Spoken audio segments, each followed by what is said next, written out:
Hi friends, नमस्कार। कैसे हैं आप सब? उम्मीद है अच्छे होंगे और लॉकडाउन 4 का पालन कर रहे होंगे।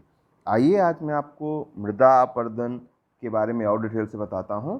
आज मैं आप इसके पहले की वीडियो में मैं आपको मृदा अपरदन क्या है, मृदा अपरदन के कारक कौन कौन से हैं, यानी कि मृदा अपरदन किस किन फैक्टर्स के कारण होता है। फिर मैं आपको बताया था कि मृदा अपरदन के टाइप्स क्या हैं। आज मैं आपको बताऊंगा कि मृदा अपरदन को प्रभावित करने वाले कौन कौन से कारक हैं, मृदा अपरदन का क्या इम्पैक्ट है, उसका प्रभाव क्या है, ठीक है। और इसको रोकने के लिए सरकार द्वारा क्या उपाय किए गए हैं या हमें क्या उपाय करना चाहिए, ठीक है। ध्यान दीजिएगा, यदि आप अभी तक मेरे चैनल को सब्सक्राइब नहीं किए हैं तो प्लीज़ सब्सक्राइब कर लें, हमारे वीडियो को लाइक करें, शेयर करें, जिससे आपका ये अपना चैनल आगे बढ़ सके, ठीक है। आइए हम आपको बताते हैं मृदा अपरदन को प्रभावित करने वाले कारक। देखिए यहाँ पे आपको तो सिर्फ बुलेट पॉइंट दिख रहे हैं जो आपको मेंस एग्जाम में या प्रीलिम्स एग्जाम में याद रखना होता है और इसी के सहारे आप आगे क्वेश्चन को लिखते हैं। बिल्कुल ध्यान रखिएगा, ठीक है। हम मृदा अपरदन को प्रभावित करने वाले कारकों को हम 4 भागों में डिवाइड कर लेते हैं। पहला है, आपको यहाँ पे देख रहे हैं, भौतिक कारक। क्या है? भौतिक कारक, ठीक है। दूसरा है मानवीय कारक, तीसरा है कार्बनिक पदार्थ और चौथा है बायोलॉजिकल कारक, ठीक है। हम इनको 4 भागों में यहाँ पे डिवाइड कर लेते हैं मेंस में लिखने के स्तर पे। फिर ध्यान दीजिए, हम भौतिक कारक में देखते हैं वो कौन कौन से चीज़ें हैं जो भौतिक कारक के रूप में है और हमारे मृदा अपरदन को प्रभावित करते हैं। यहाँ ध्यान दीजिएगा, थोड़ा सा मैं आपको हो सकता है डिटेल भी बताऊँ, तो उसको आप बिल्कुल आराम से सुनिएगा। पहले भौतिक कारक में पहला है तापमान। ध्यान दीजिएगा दोस्तों, जब किसी भी क्षेत्र का तापमान बढ़ता है तो वहाँ की जो सॉइल है वो क्या हो जाती है? सूख जाती है। जब सूखती है तो भुरभुरी होगी और हवा के कारण क्या होगा? सॉइल इरोजन होगा, ठीक है। फिर अब आगे डिटेल फिर हम आपको बताएंगे और किसी में। फिर है स्थलाकृति। स्थलाकृति कैसी है वहाँ की, उस पर्टिकुलर सॉइल एरिया की, ये डिपेंड करता है कि उसका मृदा अपरदन कैसा होगा, ठीक है। स्थलाकृति यदि ढलान वाली है, ढलान ज़्यादा है, पर्वत है वहाँ पे, तो क्या होगा कि जो बारिश है, बारिश का पानी तेजी से बहाव करेगा और उसके साथ में मृदा को अपरदित करेगा। और यदि प्लेन है, समतल स्थल है, तो वहाँ पे अपरदन कम होगा। फिर वेजिटेशन यानी वनस्पति, वनस्पतियाँ यदि ज़्यादा हैं तो उनकी जड़ होंगी तो क्या होगा? वो मृदा को, सॉइल को अपने आप में बांधे रखेगा तो मृदा अपरदन कम होगा। और यदि वनस्पतियाँ नहीं हैं तो मृदा अपरदन ज़्यादा होगा। ऐसे ही जल धारण करने की क्षमता, यदि जल धारण करने की क्षमता है तो मृदा अपरदन होगा और नहीं तो नहीं। यदि जल धारण करने की क्षमता ज़्यादा है तो मृदा अपरदन कम होगा और जल धारण करने की क्षमता कम है तो मृदा अपरदन ज़्यादा होगा।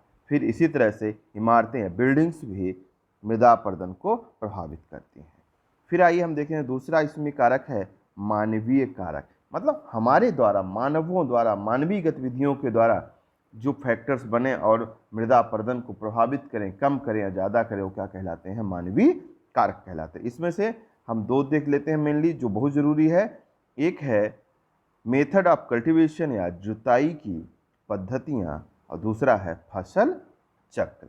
जुताई की पद्धतियाँ, ध्यान दीजिए, according to slope of earth या सॉइल, स्लोप के आधार पे या नेचर के आधार पे कि वो अम्लीय है कि क्षारीय है, जुताई की पद्धति का प्रयोग किया जाता है, ठीक है। देखिए ध्यान दीजिए, बिल्कुल जब हम पहाड़ी क्षेत्र में देखते हैं तो यदि हम ढलान के अनुसार ही जुताई करेंगे तो क्या होगा? अपरदन ज़्यादा होगा इन कंपेरिजन टू यदि हम ढलान के अगेंस्ट, यानी कि यदि ऊपर से नीचे ढलान है तो हम पूरब पश्चिम यदि जुताई करते हैं तो मृदा का अपरदन कम होगा। लेकिन यदि उसी ऊपर से नीचे ही हम जुताई करते हैं तो मृदा का अपरदन ज़्यादा होगा। फिर कार्बनिक पदार्थ, कार्बनिक पदार्थ में आप देखें कि गोबर की खाद और कंपोस्ट, ये जो है मृदा की जल धारण करने की क्षमता को बढ़ा देते हैं, जिससे क्या होता है? मृदा का अपरदन कम होगा और यदि खाद कम रहेगी तो क्या होगा? मृदा का अपरदन ज़्यादा होगा। फिर हम चौथा देखते हैं बायोलॉजिकल फैक्टर्स या बायोलॉजिकल कारक। इसमें से इसको हिंदी में जैविकी कारक भी कहा जाता है। ध्यान दीजिए, कुछ जो कीड़े होते हैं, कीड़े मकोड़े हो गए, कुछ सूक्ष्म जीव हो गए, जैसे केचुआ है या फिर बड़े जीव जैसे चूहा, लोमड़ी है, ये क्या करते हैं कि जमीन के अंदर मृदा में बिल बना लेते हैं, सुराख कर देते हैं। तो इससे होकर जब पानी बहेगा तो मृदा अपरदन को बढ़ावा मिलेगा। ठीक है, ये हुआ थोड़ा सा आपका मृदा अपरदन को प्रभावित करने वाले कारक या factors which affecting the soil erosion. अब हम देखते हैं मृदा अपरदन के प्रभाव क्या क्या है। बहुत जरूरी है, इसको ध्यान देना है अपने को। ये 2 नंबर में, 3 नंबर में भी पूछ सकता है, बिल्कुल बुलेट पॉइंट है, आप इसको नोट डाउन कर लीजिएगा। और 6 नंबर और 15 नंबर के भी क्वेश्चन में, यानी कि अति लघुत्तरी, लघुत्तरी एवं दीर्घोत्तरी सभी प्रकार के क्वेश्चन में पूछा जाता है, और इवन ऐसे में भी इसका काफ़ी ज़्यादा इंपॉर्टेंस होता है। मृदा अपरदन यदि होगा, मृदा अपरदन आप समझिए कि यदि जमीन भूपृष्ठ की ऊपरी लेयर क्षरित हो गई, इरोज होके कहीं बाहर जाके डिपॉजिट हो गई दूसरी जगह, तब उसका प्रभाव क्या होगा? उसका प्रभाव होगा, एक बहुत ही सबसे इम्पॉर्टेंट है, क्या है? उत्पादकता में कमी होती है। क्या होगी? प्रोडक्शन में कमी हो जाएगी, उत्पादकता में कमी होगी। जब उत्पादकता में कमी होगी तो आप ध्यान दीजिए क्या होगा? जब उत्पादकता में कमी होगी तो किसानों के पास आय में कमी होगी, आय में कमी होगी तो गरीब ज़्यादा हो जाएंगे। फिर देखिए बाढ़ आएगी। बाढ़ कैसे आएगी? इस फिनोमेना को आप थोड़ा समझ लीजिए कि जैसे ही मृदा अपरदन होगा तो ये जो इरोज सॉइल है वो कहाँ जाएगी? नदियों में जाके गाद के रूप में जमा हो जाएगी, यानी नदी का जो बेसिन है वहाँ पे जमा हो जाएगी। तो नदी उथली हो जाएंगी, तो नदी के बेसिन में जो पानी आना था बरसात का पानी या वर्षा के मौसम में, वो क्या हो जाएगा? आसपास के क्षेत्रों में फैल जाएगा। फिर तीसरा प्रमुख प्रभाव है, सड़क एवं जल मार्ग में अवरोध उत्पन्न हो जाता है। ये आप लोग आए दिन देखते हैं। फिर है वनस्पति में कमी। देखिए ऊपर जो हम देखे थे उत्पादकता में कमी, उसी का एक प्रभाव यहाँ पे है, वनस्पति में भी कमी हो जाती है। ठीक है, जब वनस्पति में कमी कैसे होगी?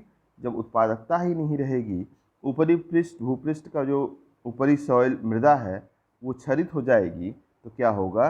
न्यूट्रिशन ही नहीं होगा, न्यूट्रिएंट नहीं होंगे, पोषक तत्व नहीं होंगे, और जब पोषक तत्व नहीं होंगे तो वनस्पतियों का विकास नहीं होगा।